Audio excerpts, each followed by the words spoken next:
Hey everyone, it's Steph with Tiny's Garden. Sorry, there's skeeters everywhere. And if you're new here, I'm gardening in Zone 5B. It's a gorgeous evening out here, and so I thought I would take you through a cut garden tour update.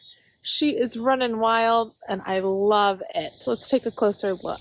This has been more bountiful and more full than I could have ever imagined, and those Strawflowers are enormous.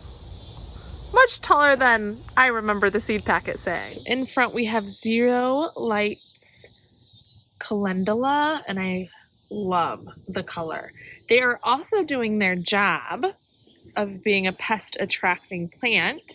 I think that's a one-off there, which means that they attract insects and can house insects. Look at all those black aphids. A bunch of them on that stem there. So they're doing their job really well of that, especially in this section over here. But I can also cut them for some cut flowers. And the color is so pretty.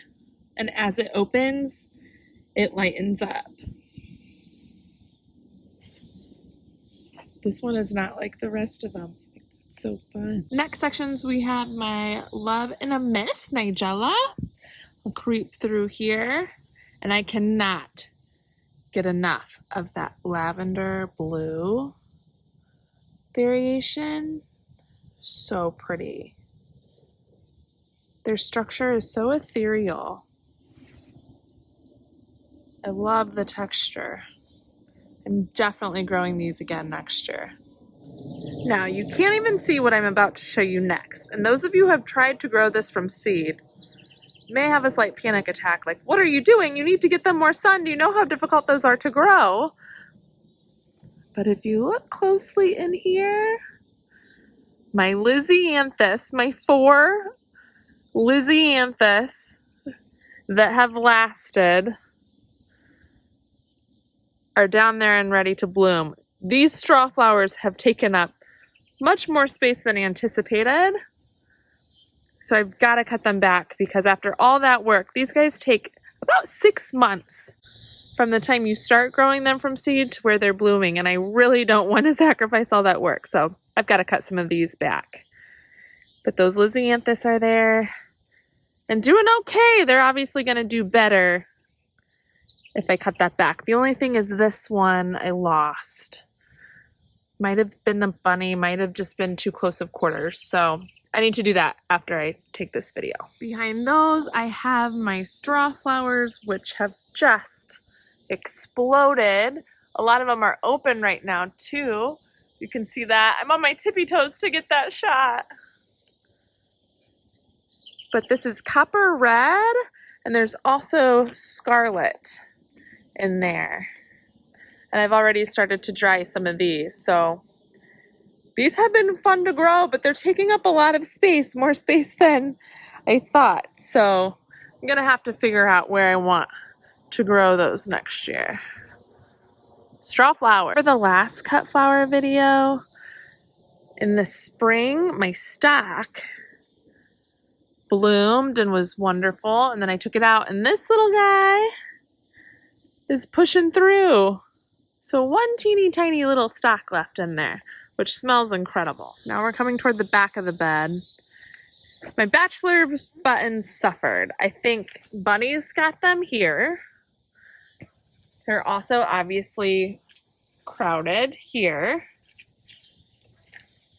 It's my first year, for those of you just joining, it's my first year doing a cut flower garden. And my space is not big. This square here is what I'm working with, so I'm learning some spacing things this year. Obviously, I'll put these farther toward the front, but I like these too. They're so delicate. I just haven't given them a very good run between the bunnies, and over here they're just getting pushed over. So definitely placing these differently next year, but I do really like them. Then the Snapdragons, which have been glorious. They look a little haphazard right now because there was a while there, a couple weeks, that we were getting downpours of rain, and I did not put these in a trellis or with support. So they were pretty battered to the floor for a little while, but they're starting to bounce back and get their second flush of blooms. I know I've already harvested from these, like this plant here. 1, 2, 3, 4 new blooms coming in. So it's exciting to see their second flush and that they're starting to pop up. I've got to go in and clean them up, but they're doing a good job. The Madame Butterfly Red, oh, just incredible. And their vase life is so good, especially if you can pick them before they get pollinated. A week easy. So pretty. Now my sweet peas, you can tell they're starting to go. This one started to go a little while ago. But I've been battling aphids recently. There you can see a bunch of them. I've taken neem oil to them several times, especially over here. You can see, is it gonna focus? Those teeny tiny little bugs on there. And back there you can see pretty well, all the way up on that stem. The neem oil's been working, but they just keep flooding back. There's some more there. And these sweet peas are on their way out because the heat's gonna get even hotter here. But they did a wonderful job, so pretty. We'll be growing those again for sure. And their structure of coming up so whimsically, and then I'll show you the back of the fence too, has been really enchanting. This is from the other side, just bursting through. Gives it a really magical feel.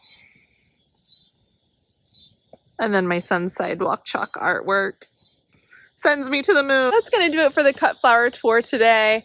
Looking forward to seeing how much more it keeps producing here now that we're over mid-July. And I'll give you a little sneak peek of the front gardens. I have not done a tour of the front gardens besides the dahlia portion, but I am cutting from them too. So let me give you a quick peek. Here we are in the front bed, and the hydrangeas have still been beautiful. I've been cutting from those, and they've been fabulous. That bee balm was spectacular this year. And then I've also got a little bit of sweet peas running up a trellis here that I've been cutting from. And in the front here, my aster that I started from seed, I'm still waiting on it to bloom, but we're starting to bud up here. I'm really excited to see these come to life. I've been waiting on them for a while here, but it's a glorious view in. That'll do it for our tour today. Thanks for coming along. Please comment below and let me know how your cut flowers are doing this year, what has worked really well for you. Also subscribe and follow us along as we make our home into our dream property here. Have a great one. We'll see you in the next one. Bye. Happy planting.